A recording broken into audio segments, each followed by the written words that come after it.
नमस्कार दोस्तों, मैं डॉक्टर सूरज जायसवाल आप सभी का अपने यूट्यूब चैनल पे बहुत बहुत स्वागत करता हूँ। आज हम बात करने वाले हैं एक बहुत अच्छे टॉपिक, प्री मैच्योर इजैकुलेशन, जिसको शीघ्र पतन भी कहते हैं।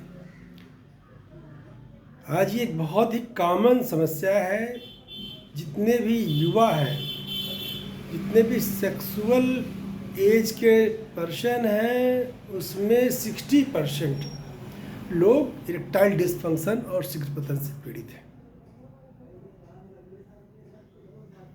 शीघ्र पतन अगर सेक्सुअल इंटरकोर्स 1 मिनट से कम के समय में ख़त्म हो जाता है, 1 मिनट से कम के समय में अगर सीमेन का डिस्चार्ज या सीमेन इजैकुलेट हो जाता है, या सेक्स से दोनों पार्टनर अगर पूर्ण संतुष्ट नहीं होते, तो ऐसी अवस्था जो है शीघ्र पतन की अवस्था कहलाती है, जिसको प्री मैच्योर इजैकुलेशन कहते हैं। तरह तरह के व्यक्तियों में ये तरह तरह से हो सकता है। जैसे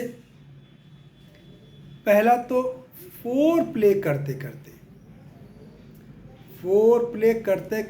टच करते करते ही सीमेन का डिस्चार्ज हो जाता है, फंक्शन ही स्टार्ट नहीं होता और इजैकुलेट हो जाता है, कहानी ख़त्म हो जाती है। दूसरी अवस्था तब होती है कि उस समय तक तो बचा रहता है, लेकिन जब पेनिस वेजाइना में इंसर्ट होता है, उसके 2 से 3 सेकंड के अंदर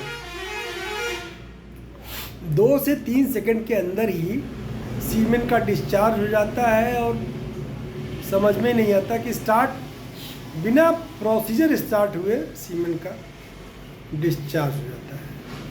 और जो तीसरे तरह का शीघ्र पतन होता है, वो होता है कि फोरप्ले तो ठीक रहता है, इंसर्शन भी ठीक होता है, लेकिन इंसर्शन करने के 15 से 20 सेकंड के भीतर ही सीमेन का डिस्चार्ज हो जाता है।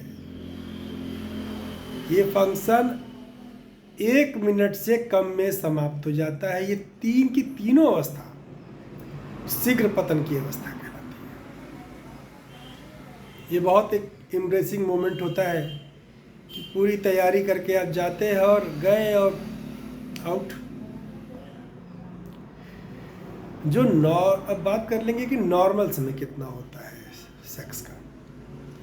तो सेक्स का जो नॉर्मल समय है सर्वे के अनुसार, वह 3 से 8 मिनट तक का होता है।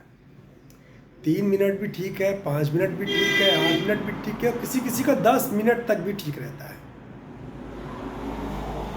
लेकिन अगर यह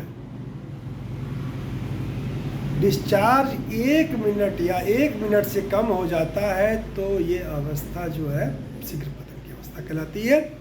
आप ये मान सकते हैं कि आप शीघ्र पतन से पीड़ित हैं। कभी कभी देखिए, जो फॉरेनर होते हैं जिनका पोर्न वीडियो बनता है, उनका जो सेक्स टाइम है थोड़ा ज़्यादा होता है, क्योंकि वो कोल्ड क्लाइमेट में रहते हैं, ठंडे प्रदेशों में रहते हैं। और इंडिया का जो क्लाइमेट है वो वार्म क्लाइमेट है। यहाँ पे जो सेक्स की टाइमिंग है, तो उनके वनस्पति यहाँ थोड़ी कम रहती है।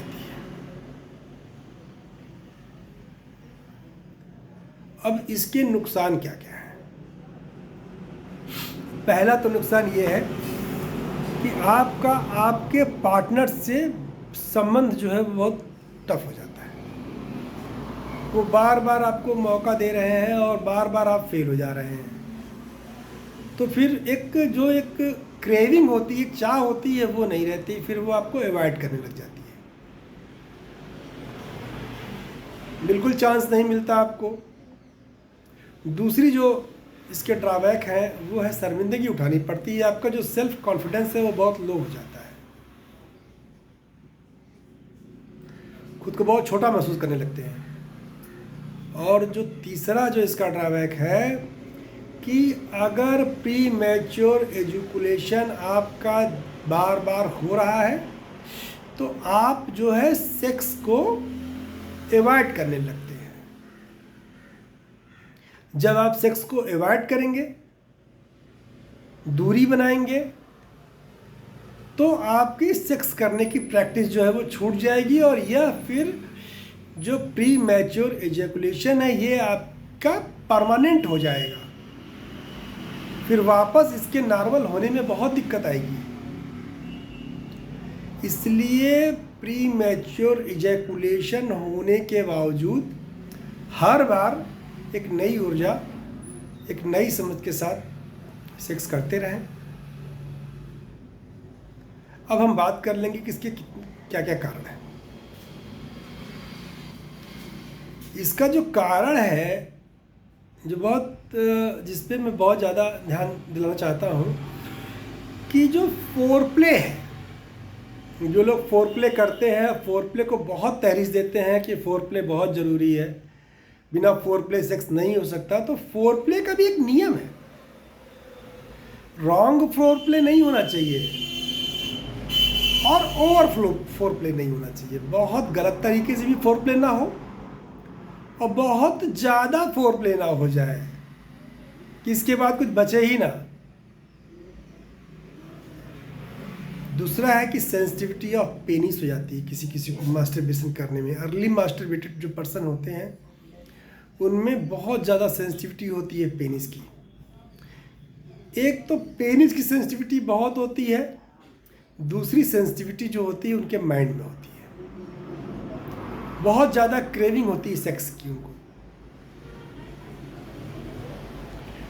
तो सेक्स एक माइंड गेम है, ये एक पावर गेम नहीं है। बिल्कुल ठंडे दिमाग से, रिलैक्स होके, एकदम रोमांटिक मूड से सेक्स करें। इसके और भी कारण हैं, इसके बारे में हम फिर अगली वीडियो में बात करेंगे। बहुत बहुत धन्यवाद।